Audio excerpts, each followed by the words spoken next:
Sir, there is one thing I, did an activity, a creative activity. I just wrote Pakistani society and I started writing. And I just thought what people think. And I just got the idea that people are saying that blind followers, people are very aggressive. But at the same time, I thought that there are people in Pakistan who have much more enthusiasm, who have much more willpower. I think that is willpower that we are still fighting. We have been fighting for Kashmir for more than 7 decades. And what's that? That's the enthusiasm. I really respect everybody who is here. Look at their ages and their time, and they're still here fighting for that. And they're still doing their best. I think that is something that we need to get. I think all Pakistanis, everybody, everyone living in any part of Pakistan is talented. Not only talented, I would say multi-talented. Because what Pakistani can do, nobody, no nation in the world can do. And this is the same message that I will just develop to the UNO. That what we do not have, what we don't have. Many people think Pakistan is a backward area, but I don't think so. I'll just give an example. There are two different doctors. One has, you can say, a better kind of room. He's got everything quite perfect. He receives 100 patients per day. There is another doctor, he sounds confused and he does not speak well. And he also gets 100 patients per day.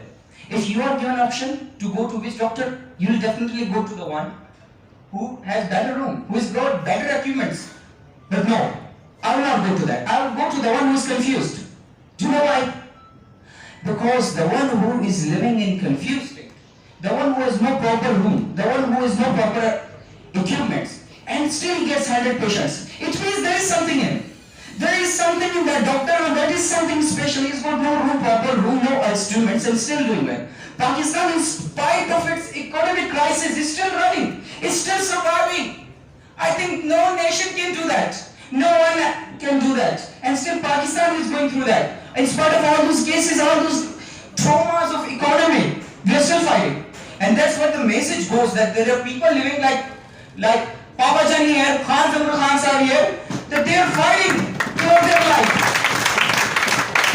When everybody finds such people like them, I think no one can find like that. And that's why I say that we should work as a single unit. And when we work as a single unit, when we know our importance, when we know what we are, then believe in me, the whole world will come to this point that go and take this Kashmir. They will give us. We'll just say, give it us, and they'll do it. But what we need is to act as a single unit and to rise to the highest point. I would say we have to rise above the voices of doubt. And that is what we have to go these critical situations. And I see Pakistan emerging. This is Pakistan's childhood, I say. Pakistan is still going to emerge. This Pakistan has got many ups and downs, but definitely I believe one day we will rise. Inshallah, because people like Baba Jan are here, people like Abdullah are here, and the people like you are here. If the people like you are there in Pakistan, Pakistan can never get back. Thank you so much.